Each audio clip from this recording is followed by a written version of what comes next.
গ্রামের লোক অনেকেই ভেবে থাকতে পারেন শহরে ব্যবসা করার উপযুক্ত জায়গা বা রোজগার বেশি, কিন্তু সরকারি প্রচেষ্টায় গ্রাম এখন দিন প্রতিদিন ডেভেলপ হয়ে চলেছে, আর গ্রামের মানুষের চাহিদারও পরিবর্তন এসেছে। তাই গ্রামে বসেই বিভিন্ন ধরনের ব্যবসার পরিকল্পনা করা যেতে পারে। এই শিক্ষামূলক আলোচনায় আমি বাদল বিডি লার্নিংয়ে আপনাদের স্বাগত। যারা চ্যানেলটি নতুন দেখছেন এবং যারা এখনো পর্যন্ত সাবস্ক্রাইব করেননি অবশ্যই করবেন, এবং ভিডিও ভালো লাগলে লাইক এবং শেয়ার করতে ভুলবেন না। আসুন এমনি একটি ব্যবসা সম্বন্ধে আলোচনা করা যাক, যা কি বর্তমান সময়ে এইসব গুডসের চাহিদা বেশ ভালো জায়গায় হতে পারে। কি সেই সিমেন্ট এবং বিল্ডিং ম্যাটেরিয়ালস এর ব্যবসা। শহরে যেমন বেশিরভাগই পাকা বাড়িতে বসবাস করেন, তেমনি গ্রামের মানুষও চায় নিজস্ব একটা ছোট হোক কিংবা বড় হোক একটা পাকা বাড়ি।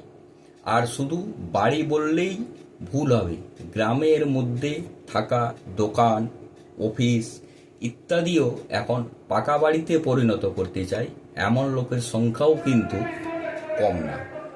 তাই এর জন্য প্রয়োজন সিমেন্টের সাথে বিভিন্ন বিল্ডিং ম্যাটেরিয়ালস, যেমন ইটা, বালি, রড ইত্যাদি।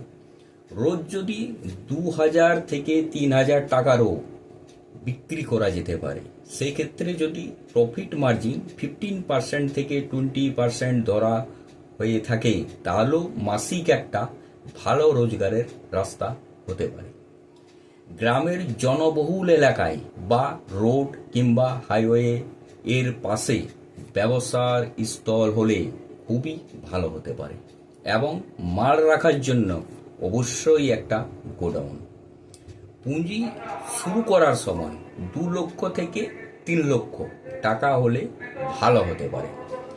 যার কাছ থেকে মাল ক্রয় করবেন, অর্থাৎ সাপ্লাইয়ের সঙ্গে সম্পর্ক করা, মাল ডেলিভারির জন্য পরিবহন ব্যবস্থা করা, আর কিছু ক্রেডিট সেল করলে সেই সব গ্রাহককেই দেওয়া, যার থেকে অনায়াসে টাকা আদায় করা যেতে পারে।